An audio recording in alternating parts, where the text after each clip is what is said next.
Welcome to do that. Alfred Sant, please. A value-added tax has its merits and demerits. Among the latter is the fact that it needs a certain volume of turnover at macro and micro levels for the tax system to be fully cost-effective. Long ago, the World Bank published studies that claimed the VAT was not a good idea for islands and the smaller economies, as well as for SMEs. The present effort to further unblock some of the rigidities of the VAT with respect to SMEs, or more precisely micro-enterprises, is therefore commendable. Our rapporteur, Mr. Tom van den Candelare, has done a very good job in identifying how the document prepared by the Commission on the subject, which is itself quite well directed, can be further improved. In doing so, we have to balance the obvious need to lighten the administrative and compliance burdens on SMEs with the need for national treasuries and indeed the EU budget to secure the taxes due under the law and to protect themselves from fraudsters. There is no way one can agree with an arrangement that could serve to promote tax evasion and avoidance, which is still very prevalent in the deployment of VAT. Also, one must keep in mind that national systems vary in the spread and economic contributions of their SMEs. Some states rely very much more on inputs from SMEs than others in their take from consumption taxes. They might consider that they need to be stricter, more vigilant in how they unblock their existing range of administrative checks and balances. Above all, we need to avoid one-size-fits-all solutions, a mantra that applies to the situation as in many other policy areas.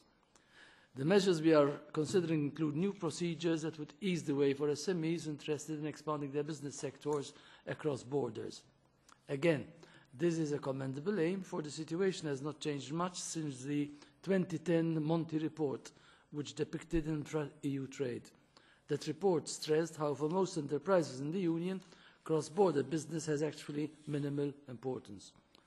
To the Commission's proposed method for registering under the VAT exemption regime for SMEs engaging in cross-border business activities, the rapporteur has added a very interesting proposal. Such registration should be via an online portal. That should ease the barriers to entry in this area. In my view, the name of the game should be to update and simplify the special scheme for exemption under VAT for small enterprises, but to do so in a flexible way. Again, both from the perspective of the SMEs themselves and from that of national treasuries.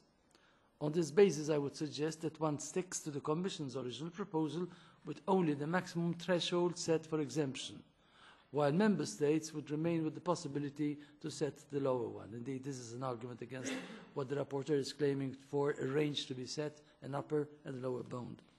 When SMEs overrun the exemption thresholds of €85,000, they should be provided with a 2-year rather than a 1-year transition period before losing their exempt status, always provided that the annual turnover in the Member State concerned during these 2 years does not exceed the threshold by over 50%.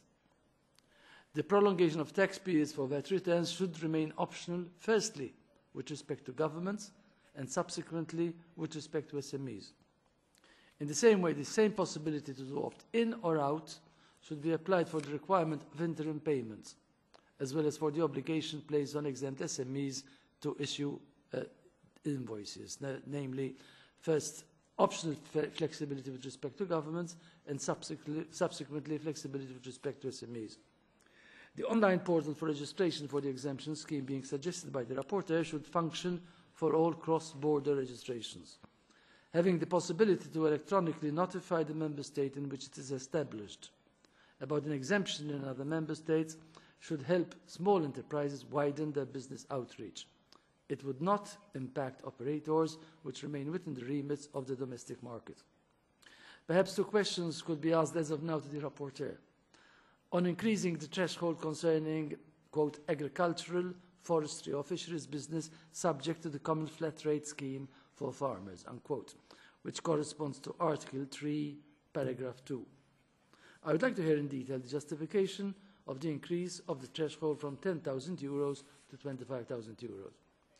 Secondly, in order to foster entrepreneurship, our rapporteur proposes to shorten the implementation delay for this proposal. Praiseworthy as it sounds, is this proposal feasible, though, in the context of the implementation dates that could apply for the rest of the ongoing VAT reform? I look forward to the amendments that will be made in the coming days. as well as the discussions that beckon on the points I have raised, as well as on all other aspects. There should be not too much trouble to come up with a final document that will be beneficial to SMEs and to governments alike. Once more, my thanks to the rapporteur.